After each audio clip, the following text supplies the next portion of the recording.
Howdy y'all, Fuzzy Biker here in the Fuzzy Biker Garage. I want to tell you all about my brand new Shoei Neotec 2 helmet. I've been promising a video on this thing. I got this, I don't know, a week or two ago. I've got about three or 4,000 miles, let's say 3,000 miles on it, probably 4,000. And the reason I got it is because I ride a lot of miles and I want something more comfortable. I was on a trip to the Flint Hills 3 or 4 weeks ago, and I kept getting, hot spots, and I was having to move it around. I had my HJC helmet on.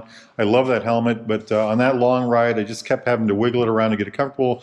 And I ride a lot of miles, I want to get a good helmet. So I got myself this Shoei Neotec 2. It also is a modular. It opens like this. It's got the sunscreen on the inside, if I can figure out how to run it with one hand. So it does have the sunscreen on the inside that I can control, at the side right here. Isn't that neat? It's got, I already mentioned, the modular functions. It's got wonderful venting.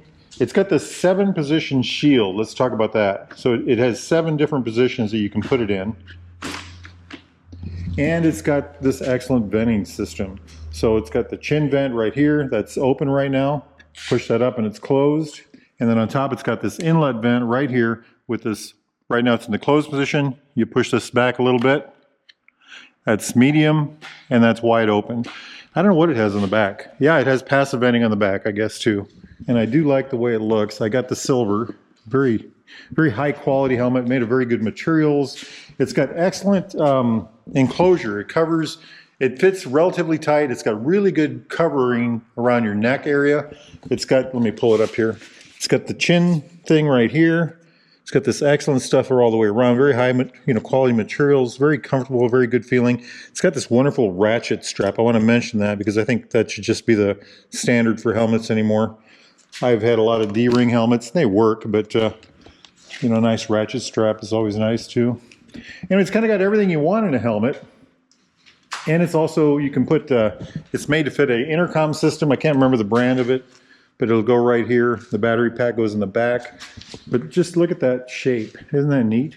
So why did I buy it? Well, I wanted something, first I wanted comfort. I wanted a very comfortable helmet that I could wear all day long, day after day. And I did that. I just got back from a trip from Wyoming and South Dakota, 5-day trip. I wore this helmet every day for 5 days in a row. It was 1,700 some odd miles.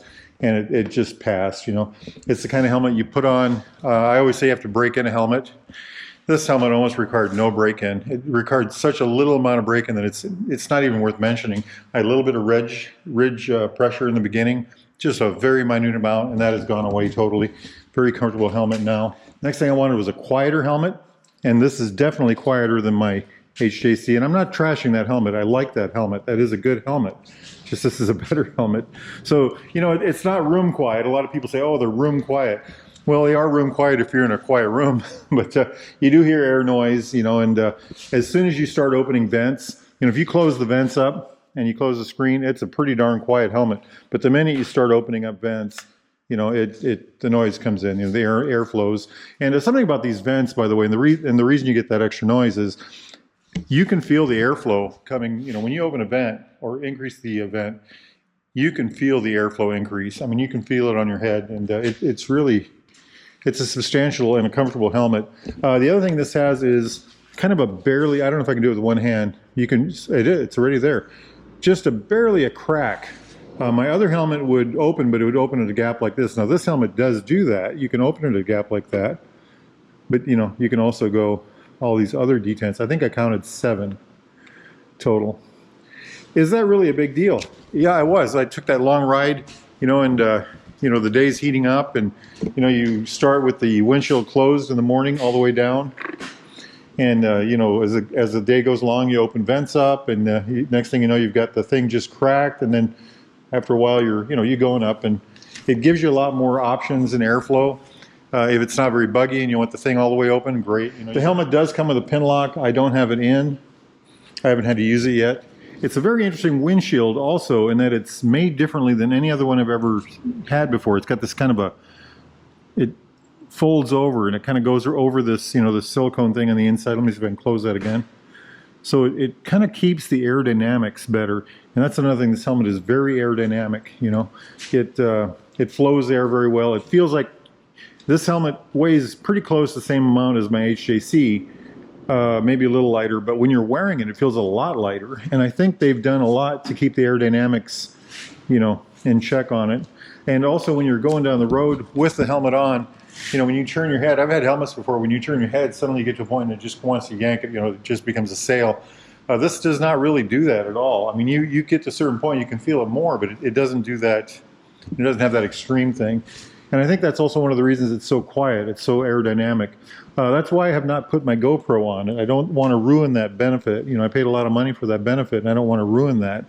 It's such a smooth, comfortable, you know, neat helmet. Something else I want to throw in right away too, and I did not expect this. The area right here is much wider than it is on my last helmet.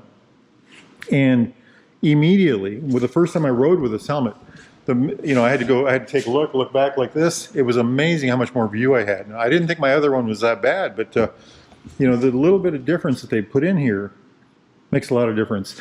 Again, the shade, I want to mention this on the inside, that sunshade is of the color and, you know, however they did it, whatever it's made of, as dusk comes on, that shade is in there, you get the benefit of the shade, but the colors seem to shine through better than on my other helmets. It's a very high quality screen. I don't know what it is, but they've done something there again.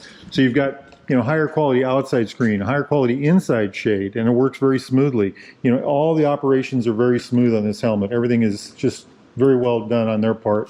You know, the vents work very well. You can actually feel the air. Now, having said all that, there are some problems with it. First off, I went to the grocery store and I went to put my helmet in the shopping cart. No way. It's too nice of a helmet. I was not going to let that happen. I just, you know, so how do you shop with it? Well, you carry it like a basket, right? Okay, I do that by the strap, but I'm not putting anything in it. I'm not going to, you know, stick a carton of milk in there or something. The next thing, and this is kind of a brag, I guess, is it makes your last helmet seem like crap. You know, I had a very nice helmet. I still wear it every now and then, you know, around town, short rides, things like that. Another thing is riding down the road. You know, I don't want to get it dirty. I don't want to get it wet. I don't want the bugs to get on it. You know, you're out there swerving for bugs, you know, kind of crazy. I'm just kidding on that one. It takes more to maintain. You know, you go to put it on in the morning, you clean the windshield, and suddenly you find yourself polishing the sides and wiping off the back and doing all kinds of things like that. And having said that, check this out. You know, I never had these cleaners before. I mean, what's going on here? I always use Protect All, but now I've got this thing here, and what is this? A glass cleaner thing. I took those on my last couple trips, and those are just almost a necessity now for helmets. But you find yourself with this plethora of stuff to keep your helmets clean, and talking to people about cleaning helmets and stuff like that. Another thing, and this is a little facetious also, you almost want to build like a shrine to, you know, Darth Vader in that movie, the Darth Vader helmet that had that shrine. Well, you know, maybe I needed something like that for this, you know, this piece of artwork, you know, because it really is a piece of art. I'm really that happy with it. And then, of course, there's the GoPro thing. I don't want to screw anything or tape anything or bolt anything to it. You know, I don't want to ruin the aerodynamics and the comfort that I get with the helmet. So I don't want to attach a GoPro to the front of it. But all joking aside, it is a great helmet. If it does have any drawbacks, it is that it's heavy when you're holding it. It isn't heavy when you're riding with it, though. And then I also wish the switch was a little easier to use. A little larger switch on the side would be nice. Very nice helmet. I've gone back and forth on this a little bit. I'm starting to get used to it. Sometimes I wish that was a little bigger, but you know, that's how it is. And then this could have been centralized. I know in the Neotec 3, this is a Neotec 2.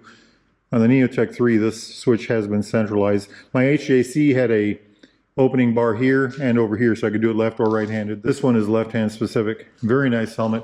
I got this at Baxter Cycle, baxtercycle.com. That's where I get my gloves and all my gear and all my motorcycles for that matter. If you're interested in something like this or a newer used Royal Enfield, Triumph, classic British bike of any type, like those or that, get yourself over to Baxter Cycle in the mighty metropolis of Marnie, Iowa, or go to baxtercycle.com. They got gear, things, doodads, stuff, anything you can imagine. Parts, they're the largest British parts, vintage British bike parts supplier in North America. Those guys can help you out. Make sure you tell them Fuzzy Biker sent you. Now, I'm going to don that helmet, get on that motorcycle, and go for a ride. If the weather's nice where y'all are at, get out there and do the same, my friends. Wahoo!